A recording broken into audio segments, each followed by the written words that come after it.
धन बाड़ुए सोना धन बाड़ू हमर पहिला पसंद बाड़ू हो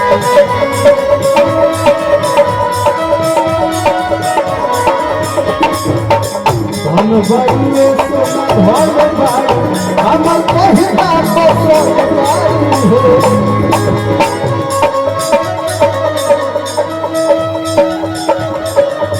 दुर्गेश भैया के तरफ से बड़ी बड़ी पुरस्कार 1000 बार प्रणाम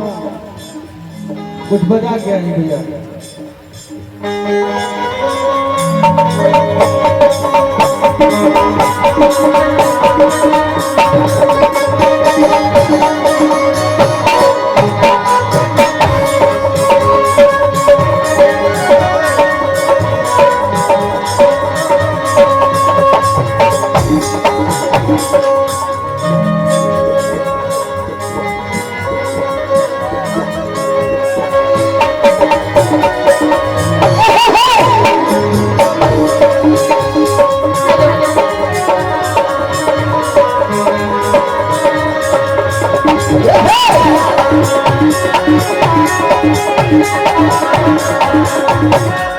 अजीत भैया के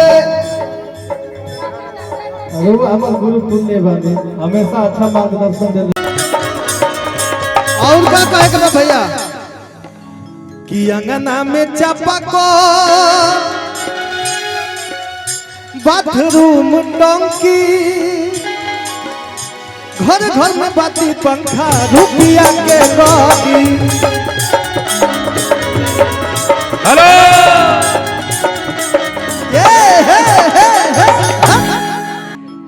शिल्पी के लिए और विजय के लिए जोरदार तालियां बजाइए आप लोग गड़गड़ा के बजाइए लो तो गड़गड़ा के गाना मिली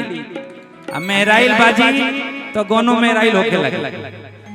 तो हम लोग बस शुभकामना अपने भाई को देने आए हैं 7:30 बजे सुबह का टाइम याद आ गया जब हम आपको फोन करके बोले कि ये विजय भाई तुम एक दिन बहुत बड़ा स्टार बनेगा रे पता नहीं इसको याद होगा कि नहीं होगा कि मोहब्बत के सनम हमरा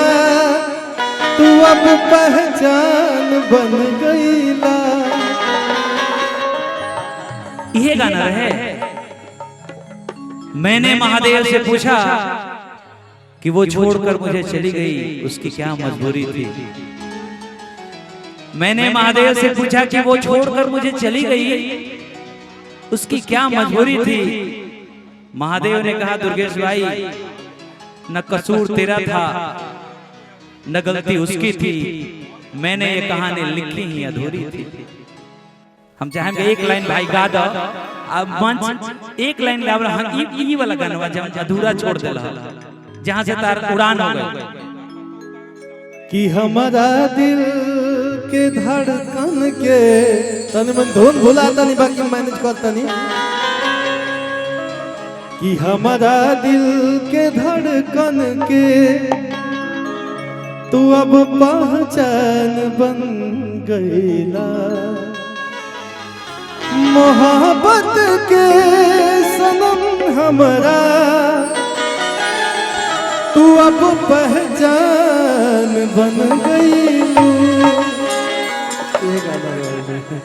बहुत बहुत धन्यवाद हमने के शुभकामना गाइए गड़गड़ा के हाथ दे एकदम ऐसे ही हिल कोर के ये बागी बलिया है ये जी हिल कोर के गाना गावला पर बड़ा लोग पसंद करेला आइए सिर्फ जी थैंक यू मेरे भाई के लिए मेरा छोटा भाई अजय चापा को अरे बाथरूम टंकी कि घरे घरे बावल पंखा रुपया के गाड़ी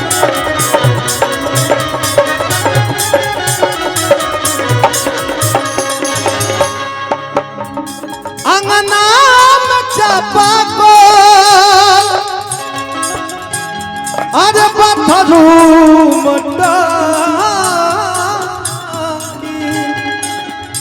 घरे घरे बावल पंखा रुपया के गाड़ी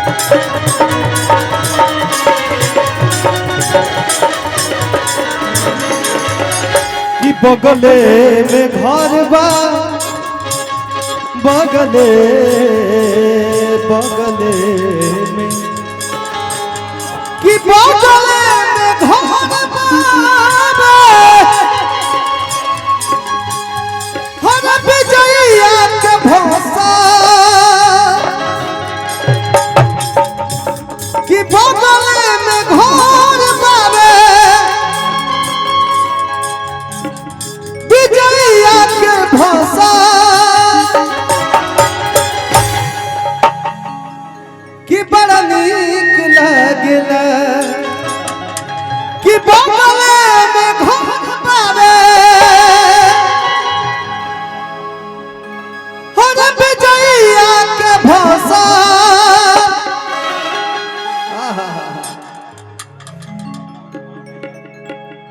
अरे पेन्हले ड्रेस बानी अजित भैया कसल कसा कि बगले में घर बाबे हर पड़ोसिया के भाषा कि बड़ा नीक लागला कि बड़ा नीक लागला बलमुआ के